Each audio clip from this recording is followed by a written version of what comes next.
మహాలక్ష్మి గురించి తప్పుగా మాట్లాడి అవమానించిన శైలు అన్నకు షాక్ ఇచ్చిన చక్రి. అసలు ఇదంతా ఎలా జరిగిందనేది వీడియోని స్కిప్ చేయకుండా చివరి వరకు చూడండి.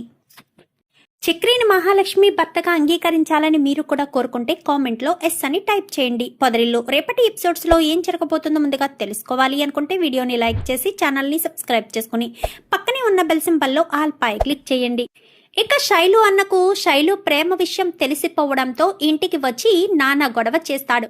ఎక్కడున్నాడు ఆ కేశవ, వాడి కాళ్ళు చేతులు విరగ్గొడతాను, వాడి ప్రాణాలు తీస్తాను అంటూ నోటికొచ్చినట్టల్లా మాట్లాడేసరికి ఇంకా చాలా కోపం వస్తుంది చక్రికైతే. మాధవ చక్రిని ఆపడానికి ప్రయత్నం చేస్తూ ఉంటాడు. ఏంట్రా నువ్వు వాడి ప్రాణాలు తీసేది, అసలు నువ్వు ఎందుకురా ఇక్కడికి వచ్చావు, వాడు గనక ఇక్కడుండుంటే నీ కాళ్ళు చేతులు విరగ్గొట్టేవాడు, వాడి జోలికి వెళ్లకుండా ఉండడమే మంచిది, అర్థమవుతుందా అనగానే ఏంట్రా ఈ ఇల్లేంట్రా ఎలా ఉంది, ఇదొక ఇల్లులా ఉందా, ఒక లాడ్జిలా ఉంది, ఈ ఇంటికి ఎవరు రారు, ఏ ఆడపిల్ల ఇంట్లో అడుగు పెట్టదు, నా చెల్లెలు ఎప్పటికీ ఇంటి కోడలవ్వదు అనగానే ఏంటబ్బాయి ఏంటి నోటుకొచ్చినట్టల్లా వాగుతున్నావేంటి ఇంటికి, అయినా మీ చెల్లెలే నా కొడుకు వెంట పడిందంట కదా, ప్రేమిస్తున్నాను అంటూ చెప్పిందంట కదా, మరి అలాంటి తప్పుడు నువ్వెందుకు పదే పదే ఇక్కడికి వచ్చి మమ్మల్ని ఇబ్బంది పెడుతున్నావు, వెళ్ళి నీ చెల్లెలు నాపుకో అనగాని నా చెల్లెల్ని కాదు మీ తమ్ముడు గనక మళ్ళీ నా చెల్లెలు వంక చూశాడంటే వాడి ప్రాణాలు తీస్తాను అనేసరికి నువ్విక్కడి నుంచి కదలకపోతే నీ కాళ్ళు చేతులు నేను విరగొడతాన్రా అంటూ చక్రి గసరడంతో వెళ్ళిపోతాడు.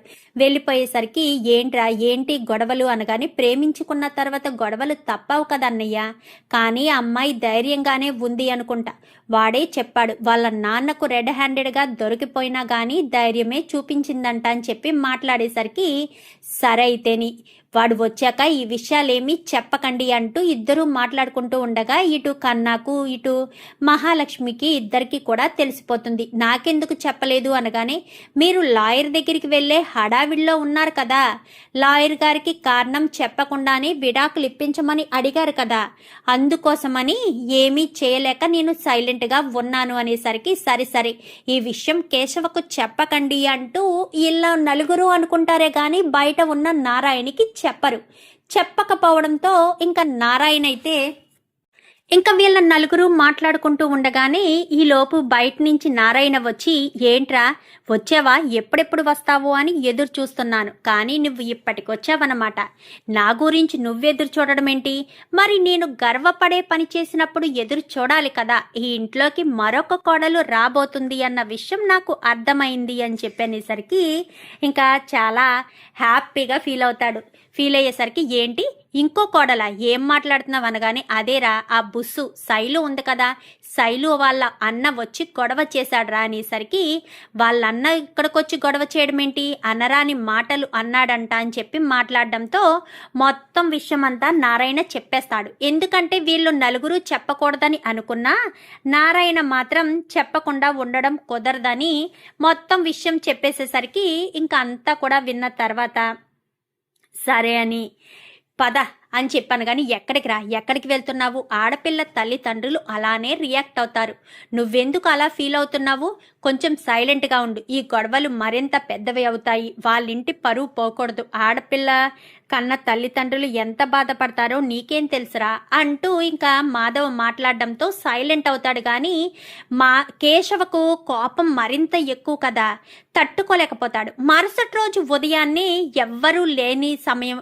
అంటే ఎవ్వరూ లేవక ముందే లేస్తారు. లేచి బయట చక్రి ఆలోచిస్తూ ఉండగా కేశవ లేచి బయటకు వస్తాడు. వచ్చేసరికి ఏంట్రా ఏమైంది, నిన్న అసలు ఏం జరిగిందో చెప్పాను కానీ ఈ ఇంటికి అసలు ఏ ఆడపిల్ల రాదంట, ఈ ఇంట్లో ఏ ఆడపిల్ల ఉండదంట, ఇదొక లాడ్జీ అన్నట్టు మాట్లాడాడ్రా వాడు అని చెప్పనేసరికి పిచ్చి పిచ్చి వేషాలు వేస్తున్నాడా ఏంటి, ఇంటి ఆడపిల్ల గురించి తప్పుగా మాట్లాడడం ఏంటి అని చెప్పి ఇంకా మాట్లాడేసరికి పదరా వాడికి బుద్ధి చెప్దామని ఇద్దరు కూడా సరాసరి వాళ్ళ ఇంటికి వెళ్తారు. వెళ్ళేసరికి ఏంటి ఎవరొచ్చారు, ఎవరు నువ్వు అనగాని వీడే మన కూతురు జీవితాన్ని నాశనం చేయబోయాడు అనగాని ఎవరు కూతురు జీవితాన్ని నాశనం చేయబోయారు, మీ కూతురే నా తమ్ముడు వెంట మెకానిక్ షెడ్ వెంట తిరిగింది, అడగండి పిలిచి అని చెప్పనేసరికి ఈలోపు గబ్బగబ్బా బయటకు వస్తుంది. బయటకు వచ్చి కేశవ నువ్వెందుకు వచ్చావు అని చెప్పాను. కానీ ఏంటి మీ అన్న మా ఇంటికొచ్చి గొడవ చేస్తూ ఉంటే చూస్తూ ఊరుకోవాలా?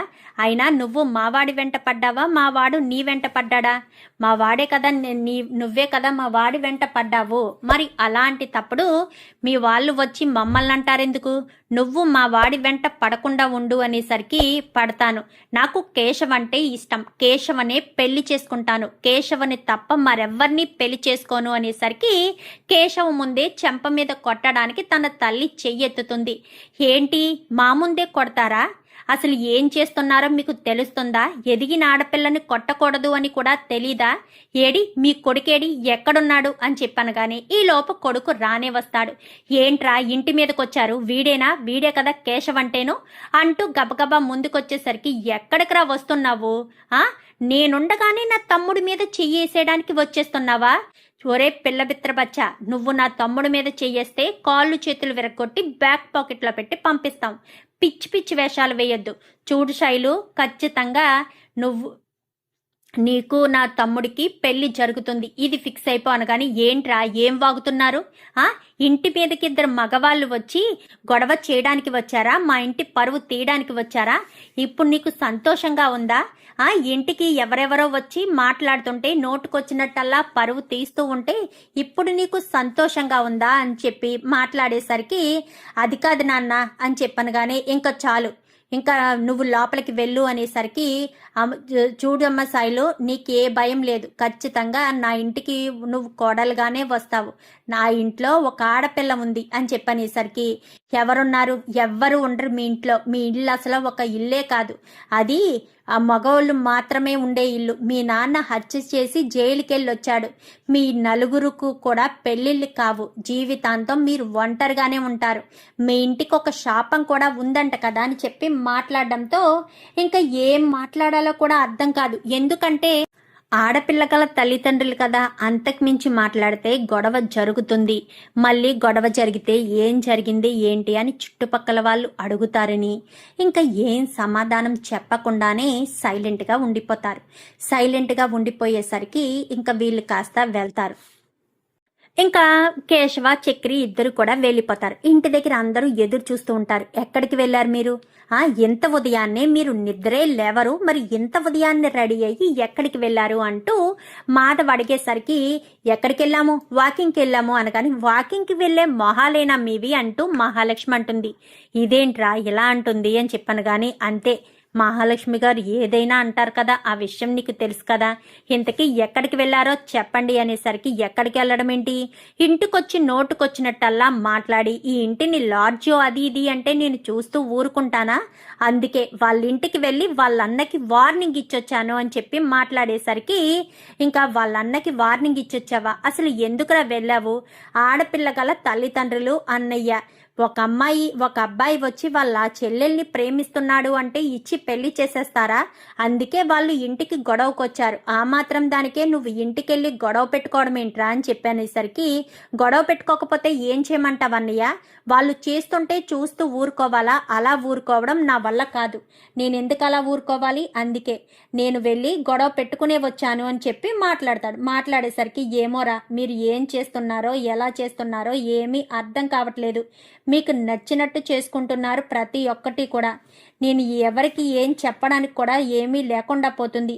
అయినా ఎవరికి ఇష్టం వచ్చినట్టు వాళ్ళు చేస్తున్నారు. పెద్దోన్ననే గౌరవం కూడా నాకు లేదు.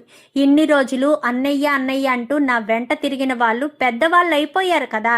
ఇంకా మీ జీవితాలు మీరు చూసుకుంటున్నారు, మీకు ఏది తోస్తే అది చేసుకుంటున్నారు అంటూ ఇంకా కేశవ్ అనేసరికి అలా కాదన్నయ్య, మేమేమీ కావాలని చెయ్యలేదు, నేనేదో నార్మల్గా మామూలుగానే అనుకున్నాము అంతే తప్ప అంతకు మించి ఏమీ లేదన్నయ్య అని చెప్పి మాట్లాడేసరికి సరే ఇంకెప్పుడు ఎలాంటి తొందరపాటి నిర్ణయాలు తీసుకోకండి అంటూ మాట్లాడేసరికి ఏంటండి ఏంటి కర్మ అంటూ ఇక్కడ శైలు వాళ్ళ అమ్మ నాన్న కూర్చుని బాధపడుతూ ఉంటారు. ఎలానే ఉంటే చుట్టుపక్కల వాళ్ళకి తెలిసిపోతుంది అని చెప్పనేసరికి ఇప్పుడు ఏం చేద్దామండి? వాళ్ళ ఇంటికి వెళ్ళి వాళ్ళని బ్రతిమలాడడం తప్ప మనం ఏమీ చేయలేమా? ఇప్పుడు ఇది ఏదైనా చేయకూడదు చేసుకుంటే ఏంటి పరిస్థితి? మన పరువు పోతుందండి అని చెప్పి మాట్లాడడంతో ఏం చేద్దామో అనగానే ఒక్కసారి వాళ్ళ ఇంటికి వెళ్ళి మాట్లాడదామండి. ఇంట్లో పెద్దవాళ్ళు ఉంటారు కదా అని, కానీ వాళ్ళ నాన్న మాత్రమే ఉన్నాడు అంటూ మాట్లాడేసరికి సరే వెళ్దాం పదండి అని ఇంకా శైలుని ఇంట్లోనే ఉంచి శైలు వాళ్ళ అమ్మ నాన్న వాళ్ళ ఇంటికి బయలుదేరతారు. ఇక్కడికి రావడంతో మెకానిక్ ఇల్లు ఇదేనా అంటూ నారాయణ్ని అడుగుతారు.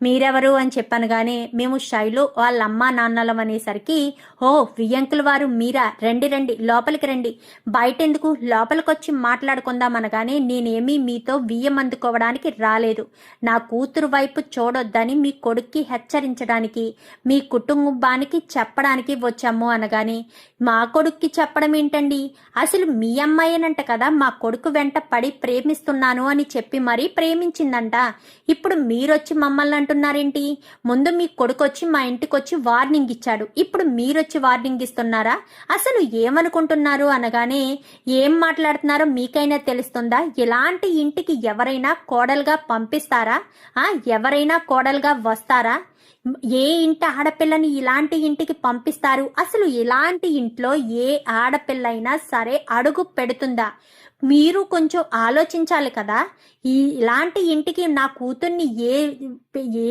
నమ్మకంతో పంపించాలి అంటూ మాట్లాడేసరికి ఏంటి ఇలాంటి ఇల్లు అంటూ ఓ తెగ మాట్లాడుతున్నారు అని నారాయణ మాట్లాడుతుండగానే ఈ లోపు కన్నా కాస్త చూసి బయట గొడవ జరుగుతుందని అందరినీ పిలిచేసరికి అందరు కూడా బయటకు వస్తారు. కేశవ, కన్నా, చక్రి ఇంకా అందరు కూడా బయటకు వచ్చేసరికి ఏంటి ఎవరు మీరు అనగానే వాళ్ళ శైలు వాళ్ళ అమ్మా నాన్న అన్నయ్య అని చెప్పనేసరికి అవునా వాళ్ళు ఇప్పుడు ఇక్కడికి ఎందుకు వచ్చారా అని చెప్పి అనుకుంటూ ఉండగానే ఏంటి చెప్పండి ఎలాంటి ఇంటికి ఎవరైనా ఆడపిల్లని పంపిస్తారా అని చెప్పి మాట్లాడేసరికి ఏమంటున్నారండి, ఎలాంటి ఇంటికి అంటే ఏంటర్థం, మా ఇంట్లో దుర్మార్గులు దుష్టులు ఉన్నారనా, ఏ ఆడపిల్ల జీవితమైనా మేము నాశనం చేశామనా, మీ అమ్మాయేం నా తమ్ముడు వెంట పడి మరీ ప్రేమించింది అంటే వాడు తనకి నచ్చే కదా, ఎందుకు పెద్దవాళ్ళగా వాళ్ళ ఇష్టాలని గౌరవించి వాళ్ళకి పెళ్లి చేస్తే వాళ్ళు సంతోషంగా ఉంటారు కదా, ఇష్టం లేని పెళ్లిళ్ళు చేసి బాధ పెట్టడం ఎందుకు అంటూ మాట్లాడేసరికి ఏం మాట్లాడుతున్నావయ్యా, నువ్వు పెద్ద మనిషిగా మాట్లాడే తీరు ఇదేనా, అయినా ఈ ఇంటికి నా కూతుర్ని ఎలా పంపిస్తాననుకున్నారు, ఇదొక్కిల్లా అనేసరికి చాలు ఇంకా చాలు, మీ ఇల్లు ఏదో పెద్ద గొప్పగా ఉన్నట్టు మాట్లాడతారేంటి, మీదేమన్నా మిర్జాపురం బంగ్లానా ఏంటి, మీ ఇల్లు ఇలానే ఉంది కదా, ఆ ఇంట్లో ఆడదిక్కు ఉంది కాబట్టి అన్నీ ఎక్కడికక్కడ చక్కగా ఉన్నాయి, మా ఇంట్లో ఆడదిక్కు లేకపోయినా మా అన్నయ్య అన్నీ చూసుకుంటాడు, ఇదొక ఇల్లు కాదు ఒక రేకుల షెడ్డు అన్నట్టు మాట్లాడతారేంటి, ఇది ఇల్లే, మాది ఇల్లు నీట్గానే ఉంటుంది, ఆడపిల్ల ఉండదు అని అందరూ అనుకుంటారు కానీ మా ఇంట్లో కూడా ఆడపిల్ల ఉంది అనగానే ఏంటి ఇంట్లో ఆడపిల్ల ఉందా, ఎక్కడుంది, ఇంట్లో అసలు ఆడపిల్ల ఉంటుందా, ఏ కోడలైనా ఇంట్లో అడుగుపెట్టి కాపురం చేస్తుందా, చెయ్యదు, ఖచ్చితంగా చెయ్యదు అంటూ మాట్లాడేసరికి ఏంటి ఏం మాట్లాడుతున్నారు, ఖచ్చితంగా చేయదు అని అంత ఖచ్చితంగా ఎలా చెప్తున్నారు, ఈ ఇంటికి కూడా ఒక ఆడపిల్ల వచ్చింది, ఈ ఇంట్లోనే కాపురం ఉంటుంది అని చెప్పి మాట్లాడడంతో ఎక్కడుంది అంటూ మాట్లాడేసరికి ఉండదు, ఏ ఆడపిల్ల ఉండదు అంటూ పక్క నుంచి వరాలు మాట్లాడుతూ ఉంటుంది. మాట్లాడేసరికి నేను ఉన్నాను అంటూ లోపల నుంచి మహాలక్ష్మి వస్తుంది. మీ కొడుకు వచ్చి నోటుకొచ్చినట్టల్లా మాట్లాడి ఇదొక లాడ్జీ అంటూ మాట్లాడాడంట, పిచ్చి పిచ్చి వేషాలు వేస్తున్నారా, ఈ ఇంటి కోడల్ని నేను, ఆ చక్రి భార్యని నేను, నా మెడలో మంగళసూత్రాలున్నాయి, ఇదిగోండి చూడండి ఈ ఇంటి కోడల్ని, అక్కడ నిలబడ్డాడే నారాయణ గారు ఆయన కోడల్నే నేను అని చెప్పి మహాలక్ష్మి చెప్పేసరికి ఒక్కసారిగా అందరూ షాక్ అయిపోతారు. ఏంటి ఈ అమ్మాయి ఇంటి కోడలా, ఇంత సాంప్రదాయంగా ఉంది, ఈ అమ్మాయి ఇంటి కోడల అని చెప్పి ఇద్దరు కూడా ఆశ్చర్యపోతారు.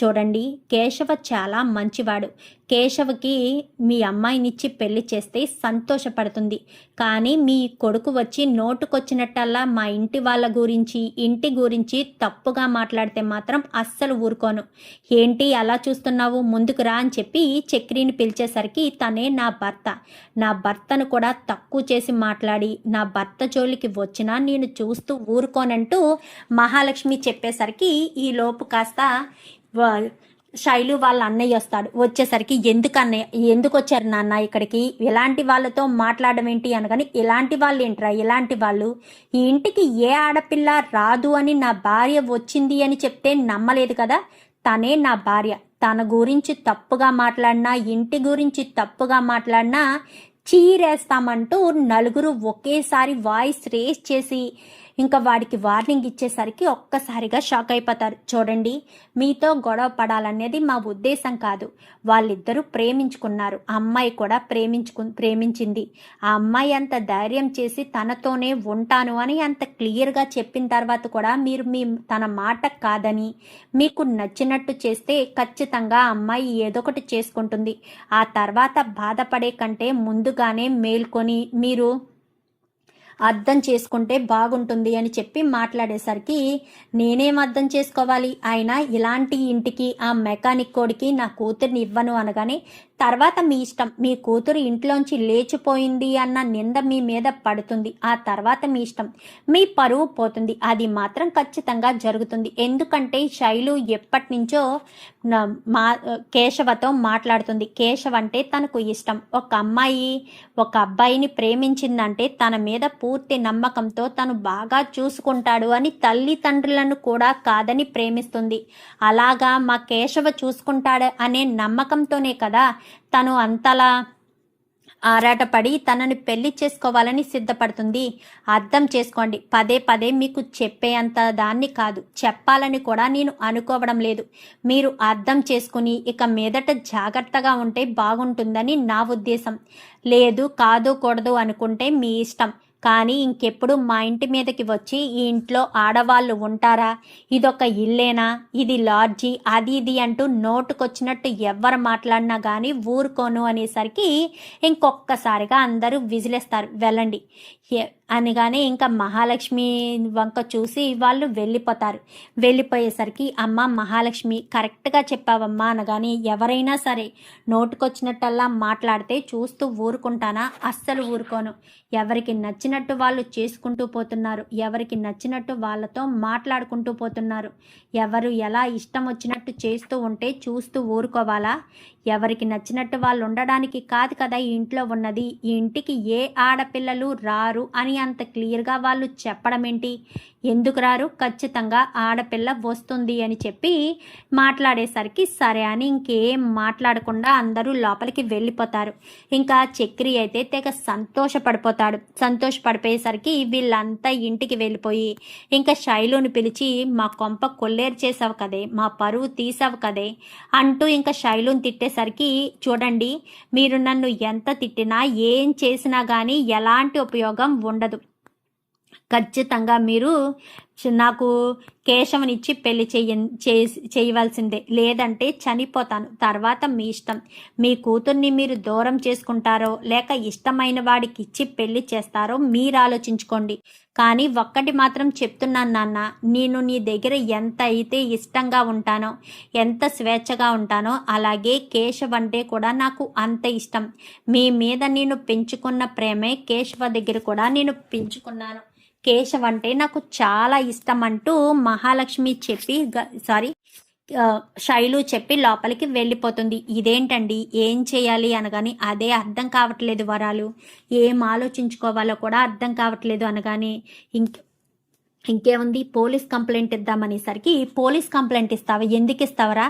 వాళ్ళిద్దరూ ప్రేమించుకున్నారు, పెళ్లి చేసుకుంటారు, వాళ్ళిద్దరూ మైనర్లు అని చెప్తారు, వాళ్ళిద్దరూ మేజర్లు అని చెప్తారు. చెప్పేసరికి ఇప్పుడు మనం ఏం చేస్తాం? అప్పుడు మన ఇంటి పరువును మనమే రోడ్డు పాలు చేసుకోవాలి. అందుకే ఆలోచించి నిర్ణయం తీసుకోవాలి అనేసరికి మరి ఏమనుకుంటున్నారు? వాళ్ళిద్దరికీ పెళ్లి చేద్దాం అనుకుంటున్నారా అనగానే అది తప్ప వేరే మార్గం కనిపించట్లేదు వరాలు. వాడికి ఇచ్చి పెళ్లి చేయడమే మంచిది, లేదంటే ఇది ఇంట్లోంచి వెళ్ళిపోయినా వెళ్ళిపోతుంది, లేదా ప్రాణాలు తీసుకుంటుంది. ప్రాణాలు ప్రాణాలు తీయడానిక మనం ఎంత ప్రేమగా కూతుర్ని పెంచుకున్నది? దానికి ఇష్టమైన వాడికే ఇచ్చి పెళ్లి చేస్తే బాగుంటుంది. పైగా ఆ ఇంట్లో కూడా ఒక కోడలు ఉంది కాబట్టి మనం భయపడవలసిన అవసరం లేదు. ఆ ఇంట్లో అమ్మాయి అంత ధైర్యంగా ఉంటుందంటే ఆ ఇంట్లో వాళ్ళు ఎలాంటి వాళ్ళో బయట నుంచి చూసే వాళ్ళకి ఏమీ తెలీదు వరాలు. లోపలికి వెళ్ళి చూస్తేనే అంతా తెలుస్తుంది. ఆ అమ్మాయి అంత ధైర్యంగా అయిన తర్వాత కూడా మనం ఇంకా ఆలోచించి మన కూతురి జీవితాన్ని మన ఇంటి భవిష్యత్తుని నాశనం చేసుకోవడం అంత మంచిది కాదు. అమ్మాయికి ఇష్టమైందే మనం అరేంజ్డ్ మ్యారేజ్ కింద చేస్తే సరిపోతుంది. వాళ్ళ ఇంటికి వెళ్ళి సాంప్రదాయబద్ధంగా మాట్లాడుకోవడం చేస్తే బాగుంటుంది అనగాని మళ్ళీ ఏ మొహం పెట్టుకుని ఇలా ఇదంతా చేస్తామండి. తప్పదు వరాలు. మన కూతురు గురించి మన ఇంటి పరువు గురించి మనం ఆలోచించడం తప్ప వేరే మార్గం లేదు, వేరే ఆప్షన్ కూడా ఉండదు. తర్వాత నీ ఇష్టం, ఆలోచించుకో, ఏం చేయాలో ఎలా చేయాలో అర్థం చేసుకో అని చెప్పి మాట్లాడేసరికి సరే అని ఇంకేం మాట్లాడకుండా సైలెంట్గా వరాలు లోపలికి వెళ్ళిపోతుంది. ఈ మాటలన్నీ విన్న శైలు వెంటనే కేశవకి ఫోన్ చేస్తుంది. నువ్వు నన్ను పెళ్లి చేసుకుంటావా అని చెప్పనేసరికి ఏం మాట్లాడుతున్నావే, నేను నిన్ను పెళ్లి చేసుకోను అని చెప్పలేదు కదా, మా ఇంట్లో వాళ్ళు మిమ్మల్ని అడగడానికి వస్తారు అనేసరికి ఇంత గొడవ చేసిన తర్వాత అని చెప్పాను. కానీ అవును, మా నాన్న పరువుకు ప్రాణం ఇస్తాడు, పైగా నేనంటే చాలా ఇష్టం, నేను నీ కోసం ఇంటి నుంచి వచ్చేయడానికైనా ప్రాణాలు తీసుకోవడానికైనా వెనకాడనని మా నాన్నకు అర్థమైపోయింది. అందుకనే మా నాన్న ఖచ్చితంగా నా కోసమైనా తగ్గి ఇంటికి వస్తాడు, ఖచ్చితంగా ఇంటికి వచ్చి మీతో మాట్లాడతారు అనేసరికి సరే రానివ్వు, మీ నాన్న వస్తే మేమెందుకు వద్దంటాము, అయినా నిన్ను నా భార్యగా తెచ్చుకోవడం నాకు చాలా ఇష్టమని చెప్పి మా కేశవ చెప్పేసరికి ఏంట్రా ఏంటంటుంది బుస్సు అనగానే ఏమీ లేదన్నయ్య, వాళ్ళ ఇంట్లో వాళ్ళు నాకు బుస్సుకి పెళ్లి చేద్దామని నిర్ణయం తీసుకున్నారంట, అందుకోసమనే అదే చెప్తుంది అనేసరికి మంచిదే కదరా, అలా నిర్ణయం తీసుకుంటే మంచిదే కదా అని అందరూ కూడా అనుకుంటారు. అనుకునేసరికి కానీ వాళ్ళు వచ్చినప్పుడు కొంచెం జాగ్రత్తగా మాట్లాడితే సరిపోతుంది.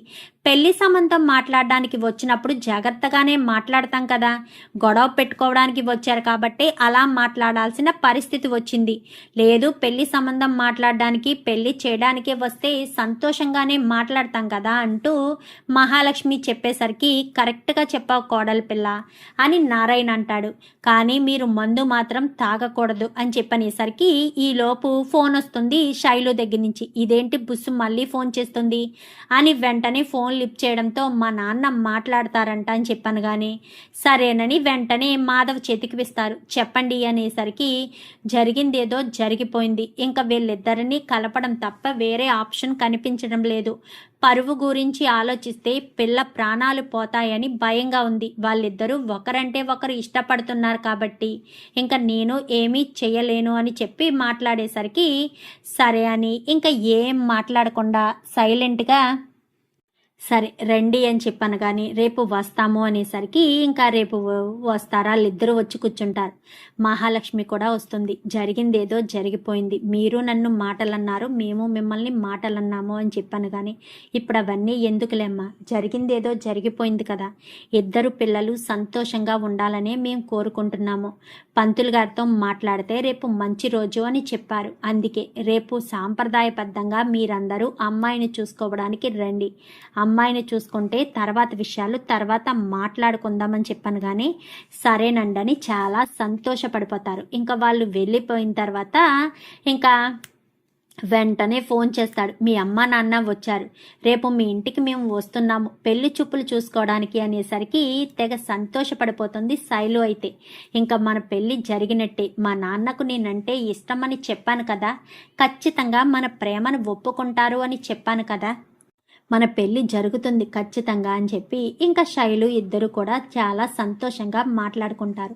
మరుసటి రోజు ఉదయాన్నే పెళ్లి చూపులు అనగానే వీళ్ళంతా కూడా 2 కార్లు వేసుకుని మరీ వస్తారు ఇక్కడ పెళ్లి చూపులు చూడడానికి. వచ్చేసరికి శైలుని చీర కట్టి మరీ కూర్చోబెట్టేసరికి అమ్మాయి బాగుందిరా అని చెప్పాను. కానీ నా ఇంటికి 2 మహారాణిలు, 2 అందమైన వాళ్ళు కోడళ్ళుగా రాబోతున్నారని ఇంకా నారాయణ అయితే తెగ సంతోషపడిపోతాడు. ఇంకా అలా సంతోషపడేసరికి ఏంటి నాన్న నవ్వుకుంటున్నావు అనగానే వీళ్ళతో పాటు నీ పెళ్ళి కూడా జరిగిపోతే బాగుంటుందిరా పెద్దోడా, నీ పెళ్ళి జరగలేదనే నా బాధ అంతా అంటూ మాట్లాడేసరికి సమయం వస్తే ఖచ్చితంగా జరుగుతుందిలే నాన్న, అయినా తమ్ముళ్ళ పెళ్ళిళ్ళు జరుగుతున్నాయి కదా, నా పెళ్ళిదేముందిలే, వాళ్ళు సంతోషంగా ఉంటే చాలు, వాళ్ళు సంతోషానికి మించిన సంతోషం నాకేమీ వద్దు అంటూ మాట్లాడేసరికి సరే అని ఇంకా అంతా కూడా చాలా సంతోషపడతారు. చూద్దాం మరి రాబోయే ఎపిసోడ్స్లో ఏం జరగబోతుందో. ముందుగా తెలుసుకోవాలి అనుకుంటే వీడియో నచ్చితే లైక్ చేసి ఛానల్ని సబ్స్క్రైబ్ చేసుకుని పక్కనే ఉన్న బెల్ సింబల్లో ఆల్ పై క్లిక్ చేయండి. Thank you for watching.